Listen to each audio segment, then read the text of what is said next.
The following is a production of Cable Learn 8 from the Extension Services of the Evergreen State College.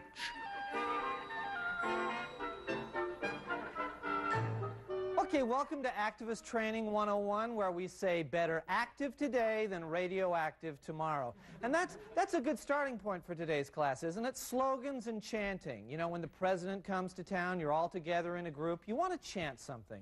It's best to keep it simple and make it rhyme. Now, if the vice president is here, it's helpful to use numbers, okay, like 1, 2, 3, 4, U.S. out of El Salvador. 1, 2, 3, 4, we don't want your stupid war.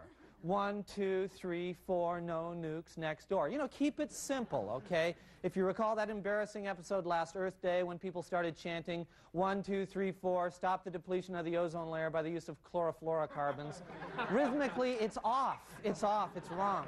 We don't want that happening again. It made the whole protest look bad. Okay, enough about that. You get the idea. Now, we see a lot of activists today throwing blood on people who wear fur coats.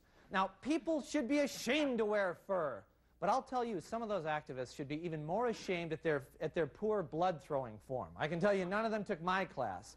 Okay, remember now, I want to demonstrate here. When throwing blood on a fur-wearing capitalist, you grab the bucket underhand, both hands on the bucket, you keep your eye on the target, release the blood, and follow through. See, follow through. It's very important. Very good format. Good. Now, when throwing oil at the Exxon station, that's different. Bend your knees, get lower, just like bowling, just like that. Yeah. Great form, Ed. Great form. You're a pleasure. That's great. Okay.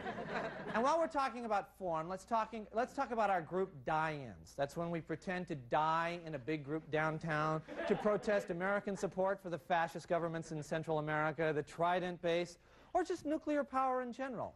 Now, how do we die? Do we just plop down? No, I say be interpretive. Feel the pain. Oh, get creative. We're dying. Oh, it's so terrible. Oh, I'm dying. The oppression. Oh, power, nuclear power. Oh, and we're all dead. There. Now, see, now isn't that's much more effective. Much more. That'll tie up traffic. And when they drag you off, remember, stay limp, go limp. Okay. All right.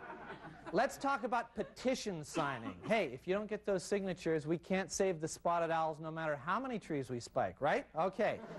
Now, one of the best strategies is hiding behind the campfire girl. Come on out, Dave. Come on out. Okay. You wait until the people have, when they've bought the cookies, be right there with the petition. See? Hit them right when they don't know. Hit them like they don't know what hit them, right? And there's another name for the cause. Thank you very much, Dave. That was very good. Thank you very much. Okay, now remember, if you're working the Bellevue Mall, try to make your petition look like a Nordstrom charge receipt. Most people just sign those automatically. Nordstrom's. Now that brings up another good point. You have to dress for success at a demonstration. The big fashion statement this year, gas masks. They express the whole horror of technology thing while protecting you from tear gas, incense, and all that patchouli and stuff. So just, that's very nice. Thank you. Now, some tips for protesting in the local area. If you're planning a demonstration at the Seattle Center, stay away from the International Fountain, or people may think that your group is responsible for the music. Also, very important, when staging a sit-down demonstration at Boeing, stand up. Otherwise, the management will simply think that you work there. Okay. Now, that's about all the time we have for this class. Next week, especially for you Greenpeacers, we're going to show you how to ram a 40,000-ton tanker with an air mattress and teach you all the chords to give peace a chance. Okay, now, have an active day, and we'll see you next week.